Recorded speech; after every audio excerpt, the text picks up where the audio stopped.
Okay, once again, a very good morning to one and all present over here. So, let's start the second session with the continuation of development chapter for class 10 in economics book. So, here we have completed some of the criteria or some of the topics like income and other goal, national development, and the comparison of countries or states.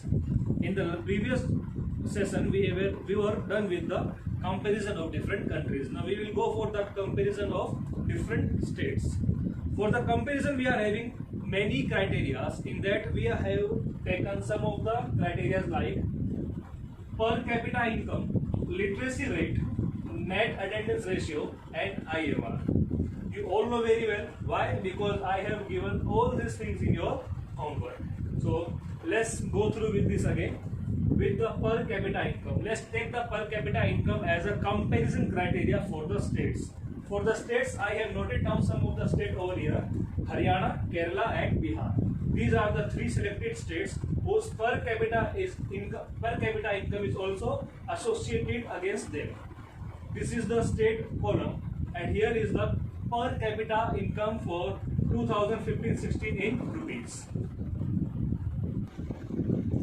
Okay, so per capita income for 2015-16 in rupees. In the state column, first we are having the Haryana, whose per capita income is 1,62,034 rupees. For Kerala, the per capita income is 1,40,190 rupees. And at last, Bihar has the per capita income of 31,454. So these all are the per capita income for the different states. So in this table, we can easily come to know that Haryana secured the first rank in the development, and the last rank goes to the Bihar, because here Bihar has the only 31,454 per capita income, whereas Haryana has the 1,62,034 per capita income. So if we go for the per capita income only, then we can come to know that Haryana secured the first rank.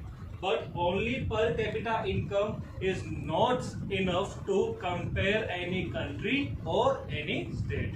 Why? Because we are having one more institution, UNDP, who compares the countries or states on the basis of literacy rate, net attendance ratio, and IMR.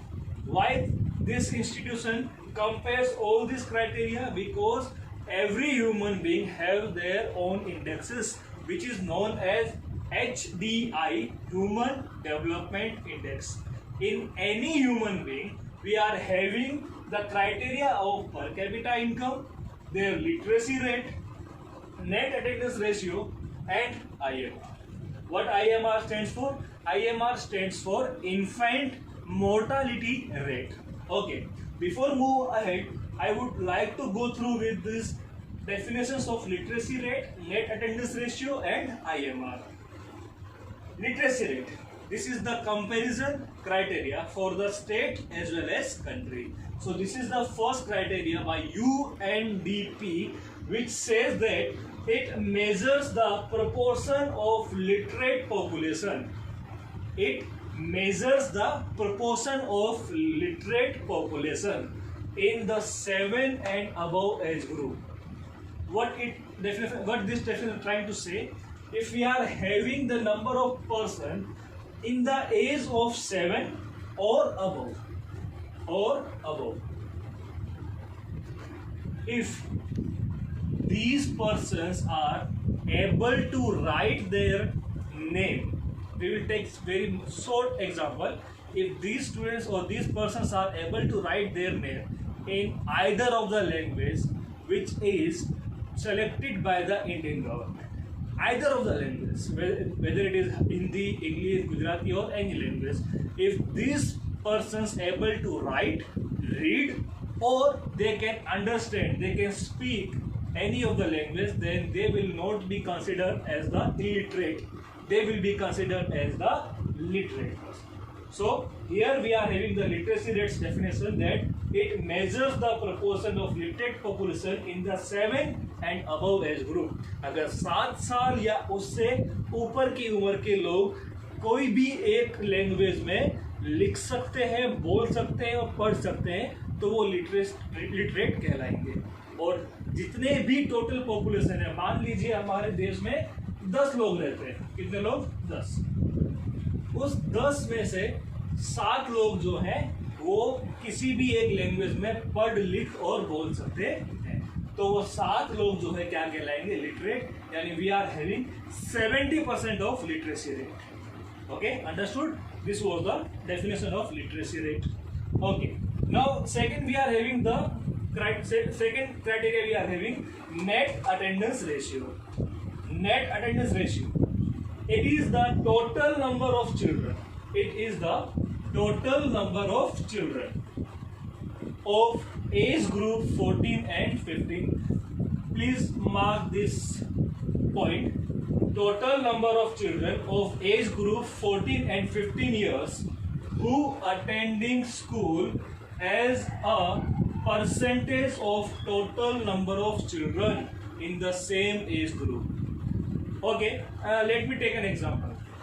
If you are having 100 children in the age group of 14 and 15, we are having 100% or 100 children in the age group of 14-15, and out of these 100, only 70 students are attending the school. Only 70 students are attending the school. Now go through with the definition. It is the total number of children of age group 14 and 15 years who attending school. So how many children attending the school? 70 out of 100. So 70 children are attending school out of 100. Age group of 14-15 years who attending school as a percentage of total children in the same age group. So again we are having the net attendance ratio is 70%. Why? Because out of 100 children of same age group, which age group? 14 or 15. Out of 100 children we are having 70 number of children who are attending the school. So again let's go through with this definition.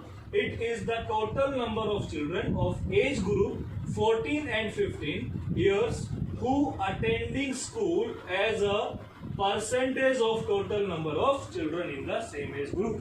अगर 14 से 15 साल की उम्र के 100 बच्चे एक जगह पर हैं और उस 100 में से 70 बच्चे जो है स्कूल अटेंड कर रहे हैं, तो 70 बच्चे जो स्कूल अटेंड कर रहे हैं उनका परसेंटेज कहलाएगा नेट अटेंडेंस रेशियो। क्यों? क्योंकि बाकी 30 लोग जो है वो स्कूल आ पा रहे नहीं। अगर 70 की जगह हमारे पास कुछ अलग से फिगर होते कि 100 में से सिर्फ 30 स्टूडेंट स्कूल अटेंड कर रहे हैं, तो कितने बच्चे स्कूल अटेंड नहीं कर रहे हैं? 70%। और ऊपर के केस में क्या था? 70% स्टूडेंट्स जो है वो क्या कर रहे हैं? स्कूल अटेंड कर रहे हैं। लेकिन सेकंड केस के अंदर 30% बच्चे जो है स्कूल अटेंड कर रहे हैं। सो नेट अटेंडेंस रेशियो जितना इंक्रीज होगा उतना ही हमारा स्टेट या हमारी कंट्री जो है वो डेवलप कहलाएगी। अगर 70 से 80 होता है तो we are going on growth, अगर 70 से 60 होता है तो हम डेवलपमेंट से पिछड़ गए। ये था नेट अटेंडेंस रेशियो। पहला हमने क्या देखा? लिटरेसी रेट, सेकेंड देखा नेट अटेंडेंस रेशियो, और थर्ड हमारे पास है IMR। IMR stands for infant mortality rate. मैंने पहले भी लास्ट सेशन में बताया था कि इन्फेंट मोर्टालिटी रेट यानी अगर 1000 नवजात शिशुओं का जन्म हुआ है तो उनमें से 1 साल से पहले जिन शिशुओं की मृत्यु हो गई है उस मृत्यु दर को कहेंगे इन्फेंट मोर्टालिटी रेट। यहाँ पर देखिए, it indicates the number of children who die before the age of 1 year. Before the age of 1 year, 1 साल से पहले उनकी मृत्यु हो जाती है। As a proportion of 1000 live children born in that year, अगर किसी 1 साल में 1000 नवजात शिशुओं ने जन्म लिया है और उसमें से जितने बच्चों की 1 साल से पहले मृत्यु हो जा रही है तो वो कहलाएगा इन्फेंट मोर्टालिटी रेट। अगर ज़्यादा मृत्यु होती है तो हमारी हेल्थ कंडीशन इस कंट्री में या इस स्टेट में सही नहीं है। अगर कम बच्चों की डेथ होती है तो हमारी हेल्थ स्टेटस जो है वो वहां पर ग्रो होगा। सो यूएनडीपी ने यहाँ पर 3 जो है क्राइटेरिया लिए हैं अलग से। One is literacy rate, second net attendance ratio and third is IMR, literacy rate, attendance ratio and IMR। I think this definition will be clear to you all. Okay, let's move forward for the comparative indicators of following states. Comparative indicators of following states. हमने पहले भी states लिए थे Haryana, Kerala and Bihar. अभी भी हम क्या ले रहे हैं? हरियाणा, केरला एंड बिहार। लेकिन पहले हमने कंपैरेटिव इंडिकेटर्स या कंपैरिजन क्राइटेरिया क्या लिया था? Per capita income. Now we are taking the comparison criteria as IMR, literacy rate and net attendance ratio. In per capita income criteria, Haryana was the first who has the more and more per capita income than Kerala and Bihar. But in this comparison criteria, let's go through who is secured the first rank. Let's talk about the Haryana. Haryana has the IMR 33. This IMR will be calculated for per 1000 live children born in that year. Means 2016 के अंदर in 2016 1000 में से सिर्फ और सिर्फ 33 student बच्चे जो हैं उनकी 1 साल से पहले मृत्यु हो गई। ये हुई बात Haryana. Let's go for the Kerala. Kerala has the IMR of 10 out of 1000 live children, यानी 1000 शिशुओं में से केरला में सिर्फ और सिर्फ कितनी मृत्यु हुई है? 10। बिहार की बात करें यहाँ पर तो बिहार की जो IMR है वो 1000 में से 38 शिशुओं की मौत हो जाती है किसी एक पर्टिकुलर ईयर के अंदर। अब आप खुद देख सकते हो यहाँ पर कि ज्यादा मृत्यु दर कहाँ पर है? बिहार के अंदर। फिर सेकंड मृत्यु दर कहाँ पर है? हरियाणा के अंदर। और सबसे कम मृत्यु दर कहाँ पर है? केरला। सो यहाँ पर IMR की दृष्टि से Kerala secured the first rank who has come under the category of developed state on the basis of IMR. Is it clear to one and all? Okay. Literacy rate. Here, let's talk about the Haryana. Haryana has the literacy rate of 82% out of 100. Kerala has the literacy rate of 94% out of 100. And Bihar has the literacy rate of 62%. Again, who has the more literacy rate? Kerala. Second, Haryana. And third, Bihar. These all are the data collected by the net only for different years. Okay, now let's move forward for the next criteria, that is net attendance ratio, NAR. This net attendance ratio or data of the net attendance ratio is taken from the year of 2013-14. Let's go for Haryana again. Haryana has the net attendance ratio 61. Means if 100 persons are there in the age group of 14 and 15, in the age group of 14 and 15, out of 100 children, only 61 students are attending the school. So it's bad for the Haryana. In Kerala, out of 100, 83 students are there who is attending the school regularly. Much better than the Haryana. But in Bihar, 43 students are there out of 100 who is attending the school regularly. So again, on the comparison basis, Kerala secured the first rank, Haryana second, and Bihar third. This is the comparison criteria to compare the states like IMR, literacy rate, and net attendance ratio. From this table, we conclude that in all the criteria, first rank secured by the Kerala, second rank secured by the Haryana, and third rank secured by the Bihar. Now, can you compare one thing? In per capita income criteria, Haryana was the leading state. Haryana has all the incomes with them, but still he secured the second. Why? Because money cannot buy all things. We need some facilities. We need very improving status of the facilities, which Haryana and Bihar do not have. Health, education in both the criteria, Kerala leading the other states. This was the comparison criteria or indicators of Haryana, Kerala and Bihar. Now you come to know that why the comparison criteria is necessary, and per capita income is not the only source of comparison. Why? Because in other criteria, other states are also leading in literacy rate, attendance ratio and IMR. On the basis of per capita income, Haryana was the leading state, as you all know from that table, and Kerala was the second. But still, on other criteria like net attendance ratio, literacy rate, and IMR, the Kerala was the leading state. Why? Because government is providing facilities. Which facilities? Public facility. What is public facility? Let's move on the next topic. What is public facilities?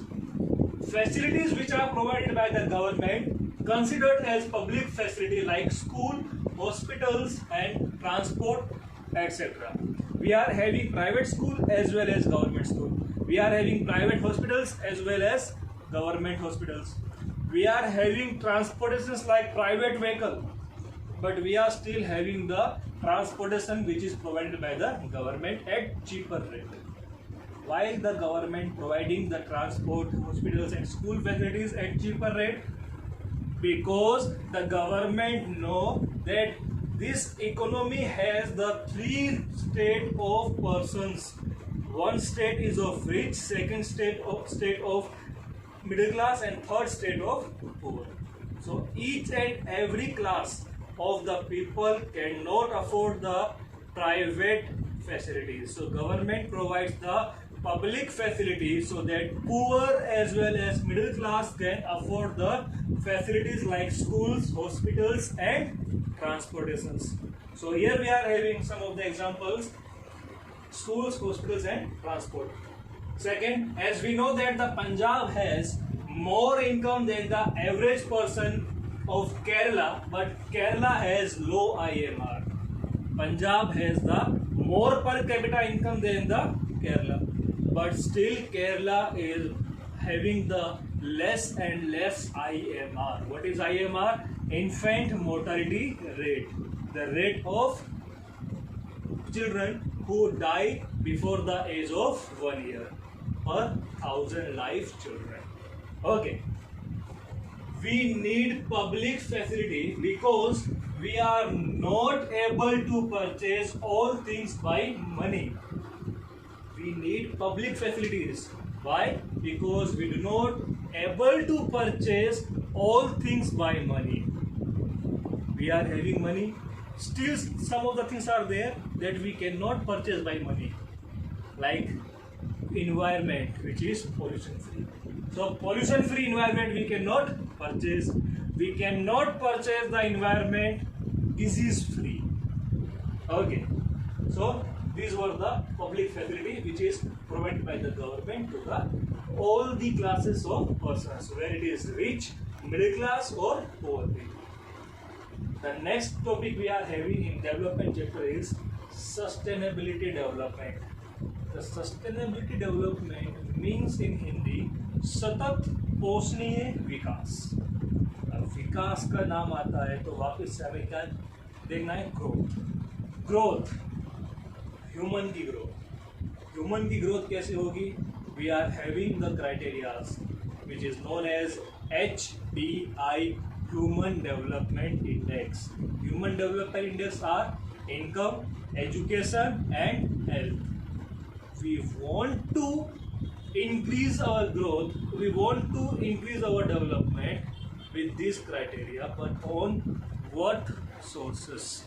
We do not having the resources to fulfill everyone's greed, but we are having the enough resources to fulfill everyone's basic need. There is a much difference between need and greed. Need हमारी जरूरत and greed हमारी लालच.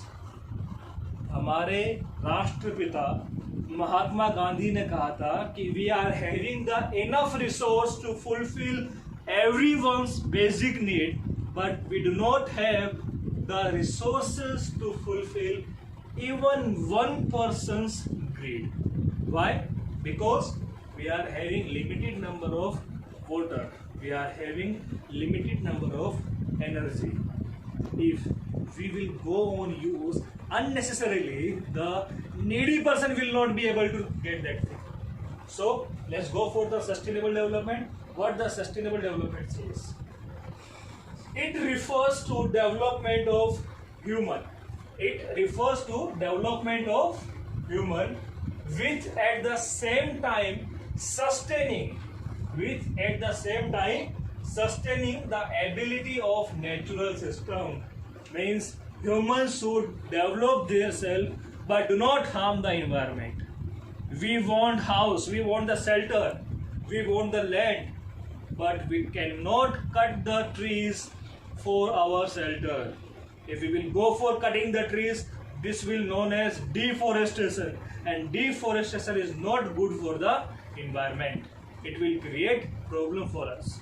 So we cannot grow, we cannot get developed with harming the natural environment. Second point, it helpful to fulfill the needs. Again, we are talking about needs, not for the greed. There is lot of difference between need and greed. It helpful to fulfill the needs of the human being without harming the ability of future generation. Right now we are discussing about the development. Development in this chapter, we are having the main criteria of per capita income. Per capita income, how we will get? We will get by employment. We will go for the raising of employment. We will go for the raising of production. For the production, we are having two techniques. One is labor intensive technique and one is capital intensive. What the labor intensive technique says, we should use more and more human body. What the capital intensive technique says, we should use the more and more machines. If we will go for use more and more machines, we will known as the developed person, but that machines replace the human effort.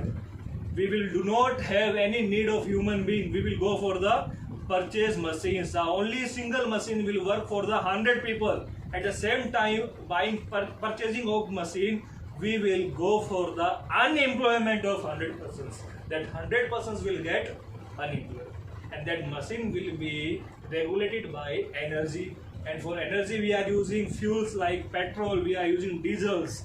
These fuels, petrol and diesels, are very scarce in our economy.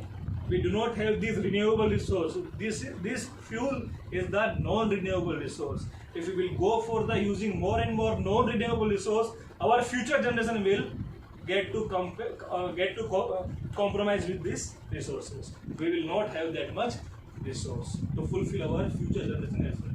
So what the second point says in sustainable development, it helpful to fulfill the need of the human being without harming the ability of future generation. अगर आज मैं fuel use कर रहा हूँ ज़्यादा unnecessarily, तो मेरी आने वाली फ्यूचर जनरेशन को कॉम्प्रोमाइज करना पड़ेगा, और वो कॉम्प्रोमाइज करना पड़ेगा तो डेवलपमेंट कहलाएगा। इसीलिए हमें जरूरत है सस्टेनेबिलिटी डेवलपमेंट, सतत पोषणीय विकास, भले धीरे हो लेकिन बेहतर हो। Third, we should use renewable resource. As I discussed about the fuel, as I discussed about the energy, we should use renewable resource. We need the electricity. For that need of electricity, we should use the thermal electricity, or we should go for the hydroelectricity, or we will go for the solar energy. According to me, I will go with the solar energy. Why? Because our first chapter of geography in 10th class says that we are having abundant resource of energy in the form of solar energy, but we do not have the technique to use them. हमारे पास solar energy की बहुत ज़्यादा मात्रा में एक भंडार रखा हुआ है राजस्थान, गुजरात, लेकिन उसे यूज़ करने की टेक्निक हमारे पास नहीं है। तो टेक्निक हम ऐसी लानी चाहिए जिससे हम लोग सोलर एनर्जी यूज कर सके। क्यों सोलर एनर्जी यूज कर सके? Because I want sustainable development. Sustainable development तभी आ पाएगा जब रिन्यूएबल रिसोर्स यूज होंगे, and solar energy is one of the renewable resource. So students, this was the topic of sustainable development, where we should grow ourselves, we should go for the development, but without harming our natural system as well as our future generation, and we should use renewable resource.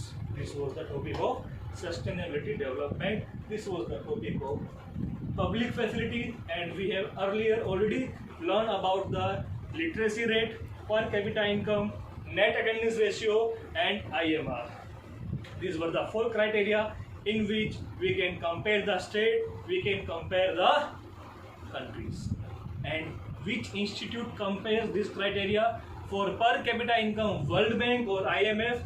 This is the institution which compares the country or states on the basis of per capita income, and for rest of the criteria like net attendance ratio, IMR and literacy rate, UNDP. This is the institution which compares the country or states.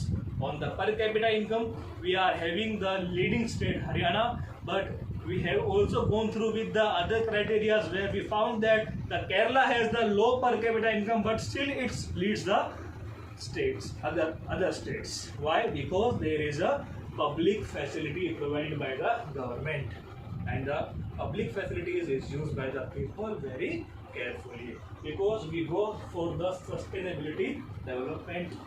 So this was the whole topic for today, and we are having the chapter complete. Some of the questions we are having here for your homework. The very first question: Kerala with lower per capita income has a better human development. Again I am repeating, Kerala with lower per capita income, Kerala की per capita income कम है, has a better human development, but still it secure first rank in other human development indexes, ranking the Punjab. Hence per capita income is not a useful criteria. So according to this question, per capita income is not a good criteria to discuss. You know very well why? Because income or money cannot purchase all things of our need. Money cannot purchase pollution free environment. Okay, I think you got the hint. Okay, second question: why is the issue of sustainability important for development? Development के लिए sustainability issue क्यों जरूरी है? In short, what is the importance of sustainability development? What is the importance of sustainability development? सब लोग समझ गए हो? क्यों? क्योंकि आज अगर हम लोग ग्रोथ अपना लेंगे, विकास की तरफ चलेंगे, डेवलपमेंट ले लेंगे, लेकिन किस बेस पर? क्या हमारी फ्यूचर जनरेशन कॉम्प्रोमाइज तो नहीं कर रही है? क्या हमारा जो नेचुरल सिस्टम है कॉम्प्रोमाइज तो नहीं कर रहा है? हमें वही सब बताना है सस्टेनेबिलिटी डेवलपमेंट के अंदर। Okay, third question: the earth has enough resources to meet the needs of all. Earth के पास सारे रिसोर्स है किसी की भी नीड्स को फुलफिल करने के लिए, but not enough to satisfy the greed of even one person. लेकिन किसी भी एक इंसान की ग्रीड को पूरा करने के लिए अर्थ के पास रिसोर्सेस नहीं है। How is this statement relevant to the discussion of development? Discuss. So these 3 questions are there for your homework. I hope you all guys understood, and our first chapter of economics development is over. So please go through with these 3 questions. Okay, we will take the next lecture on next